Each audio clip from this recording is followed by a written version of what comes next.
ኢትዮጵያ ያደረገችው የማክሮ ኢኮኖሚ ማሻሻያ ተጨባጭ ውጤቶችን እያስመዘገበ እንደሚገኝ ይነሳል። በማሻሻያው የችርቻሮ ንግድ ለውጭ ገበያ ክፍት መደረጉን ተከትሎም በውጭና በሀገር ውስጥ የኢንቨስትመንት ኩባንያዎች መካከል የትብብር ማዕቀፍ በመፍጠር ዘርፉ እንዲነቃቃ አስችሏል። በዚህም የመጀመሪያው ዓለም አቀፍ የንግድ ችርቻሮ ፍራንቻይዝ ገበያ ለኢትዮጵያ የተዋወቀበት ስምምነት በሜድሮክ ኢንቨስትመንት ግሩፕ ኩዊንስ ሱፐርማርኬትና ዓለም አቀፉ ካርፎር ግሩፕ መካከል ተፈርሟል። የንግድ ስያሜን ከነሙሉ አሰራሩ የመጋራትና የአቅርቦት አጋርነትን ያካተተው ስምምነቱ ለኢትዮጵያ ዘመናዊ የችርቻሮ ንግድ ዘርፍ ከፍተኛ አስተዋጽኦ እንደሚኖረው ታምኖበታል። ክቡር ጠቅላይ ሚኒስትራችንም ፈረንሳይ በሄዱበት ጊዜ እንደ ኬርፉር ድርጅቶች እንዲመጡ ጥያቄ አቅርበው ነበር።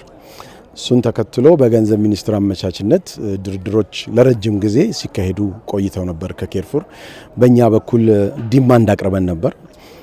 ኬርፉርን ማምጣት አንድ ነገር ነው። ለኬርፉር ስታንዳርድ ኢንቨስት እናደርጋለን። ነገር ግን የኢትዮጵያን ፕሮዳክቶች በኬርፉር ዓለም አቀፍ ማርኬቶች መሸጥ እንድንችል አብረን እንስማማ በሚል ኢትዮጵያ ምርት በጥሩ የውጭ ምንዛሬ ኤክስፖርት እናደርጋለን ለካርፉር። ሁለት ደግሞ የካርፉር ምርቶችን ኢትዮጵያ ውስጥ በተለያየ ቻነል መምጣቱ እኮ አልቀረም። እሱን ቀጥታ ማግኘት ስለምንችል በዶላርም ስናመጣ በአነስተኛ ዋጋ እናመጣለን። ፎሪን ከረንሲ ሴቪንግ ይኖረዋል፣ አርኒንግም ይኖረዋል። ኢትዮጵያ ያደረገችው የማክሮ ኢኮኖሚ ማሻሻያ የውጭ ኢንቨስትመንት ተቋማት በበርካታ ዘርፎች እንዲሰማሩ ምቹ ምህዳርን ፈጥሯል። ዘመናዊ የችርቻሮ ንግድን ለማሳለጥ የሚያስችሉ አሰራሮች በመዘርጋታቸውም የፈረንሳዩ ካርፎር ግሩፕ በአገሪቱ የኢንቨስትመንት አጋርነት እንዲፈጠር አስችሏል። የኢኮኖሚ ማሻሻያ ዋነኛ ዓላማው ለኢንቨስትመንት ዘርፉ ምቹ ሁኔታን መፍጠር ነው። የካርፎር ግሩፕም ከኢትዮጵያው ሚድሮክ ኢንቨስትመንት ግሩፕ ጋር የፈጠረው አጋርነት የሚበረታታ ነው። የሁለቱ ተቋማት አጋርነት ጥራታቸውን የጠበቁ ዓለም አቀፍ ምርቶችን በቀላሉ ለማህበረሰቡ ለማቅረብ ያስችላል። ከዚህም ባሻገር በሚድሮክ ግሩፕ አማካኝነት ጥራታቸውን የጠበቁ የሀገር ውስጥ ምርቶችን ለዓለም አቀፍ ገበያ ለማቅረብ እድል የሚፈጥር በመሆኑ የኤክስፖርት አቅም የሚያጠናክር ይሆናል። ኢትዮጵያና ፈረንሳይ ያላቸውን ጠንካራ አጋርነት በማስቀጠልም እንደ ካርፎር ያሉ የኢንቨስትመንት ተቋማት ወደ ኢትዮጵያ እንዲመጡ እየተሰራ ይገኛል።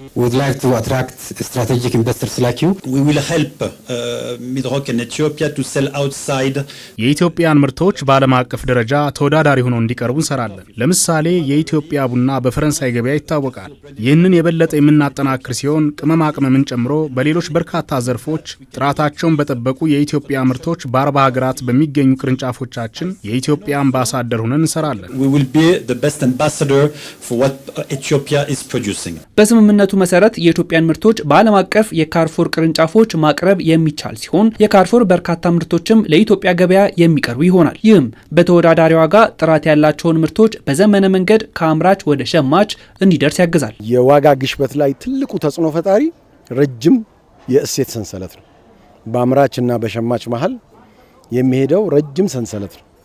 አሁን ላይ ካርፉር የሚያመጣው ያን ሰንሰለት አሳጥሮ ልክ እንደ ኩዊንስ አምራችና ሸማችን ማገናኘት ነው። በዛ መሃል ያለው እሴቶችን ዋጋ ለመወዳደር እንጠቀምበታለን ማለት ነው። ስለዚህ ያን ለማድረግ የሚችል ተቋም በሀገር ውስጥ ቀላል አይደለም። 15 ለምሳሌ 94 ቢሊዮን ዩሮ ነው የዓመታዊ ሽያጫቸው እነዚህ። ይሄ ማለት ኢትዮጵያ በቅርብ ያንን አልፋለች። የብዙ የአፍሪካ ሀገሮች ጂዲፒ ነው። ከእንዲህ አይነት ተቋም ጋር መስራት በሀገር ውስጥ የሚተካ አይደለም። ባይሆን ከነዚህ ሀገር ተባብሮ የሀገር ውስጥ አቅምን ማጠናከር ነው ትክክለኛው መንገድ። ስምምነቱ ዘመናዊ የችርቻሮ ንግድ መሰረተ ልማትን ለማጠናከርና ጥራት ያላቸው ምርቶች በቀላሉ ለማቅረብ እንደሚያግዝ ታምኖበታል። ላለፉት 60 ዓመታት በዓለም አቀፍ ደረጃ የዘመናዊ ችርቻሮ ንግድ ላይ የተሰማራው ካርፎር ግሩፕ በ40 ሀገራት አገልግሎት እየሰጠ ይገኛል።